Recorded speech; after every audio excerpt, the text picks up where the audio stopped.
उसमें फैंटेसी आती है, उसमें टच आता है। तो एक तो औरत का क्या है कि औरत की जो सेक्सुअलिटी है या मैं जनरली कहूँ सेक्सुअलिटी वाइन की तरह है। जैसे कहते हैं ना शराब जितनी पुरानी हो उसकी उसका मज़ा उतना ही आता है, उसका स्वाद उतना ही आता है। सेक्स भी शराब की तरह है।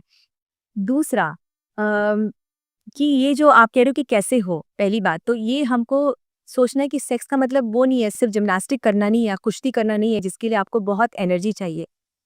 एक मॉडल जो मैं बताती हूँ अपने कपल्स को या फिर किसी को भी इंडिविजुअल्स हो, सिंगल्स हो, पिकनिक मॉडल कि हम picnic. Okay. Picnic model of sex. तो पिकनिक मॉडल मतलब हम सब स्कूल गए हैं, हम सब ने स्कूल में पिकनिक की है। हमको पिकनिक क्यों अच्छी लगती है? पिकनिक इसलिए अच्छी लगती है कि आप इमेजिन करो कि एक चादर है जहाँ पे घास पे चादर रख दी गई है, उसमें तरह-तरह के पकवान हैं, तरह-तरह के डेज़र्ट्स हैं, स्नैक्स हैं, तरह-तरह के आइटम्स हैं और आप वहाँ जाते हो और आपका जो मन करे उस समय आपने वो उठा लिया, खाया, वो टेस्ट किया, अगर वो आपको अच्छा लगा तो आपने और लिया, नहीं तो आप कुछ और पिक कर रहे हो, है ना? तो आप ये पिक कर रहे हो, चूज़ कर रहे हो और खा रहे हो। तो सेक्स में भी बहुत सारी एक्टिविटीज़ हैं, कितनी सारी एक्टिविटीज़ 100 150 एक्टिविटीज़ हैं, जिसको आप कर सकते हो।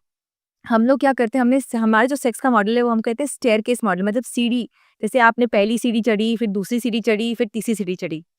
तो अगर आप सेक्स को पिकनिक की तरह लो, बुफे की तरह लो, जब आप बुफे जाते हो तो इतने सारे आइटम्स होते हैं और आपका पेट भर जाता हुँ। है ना? आप कुछ भी खा सकते हो। तो सेक्स भी एक मेन्यू है। अच्छा एक और चीज़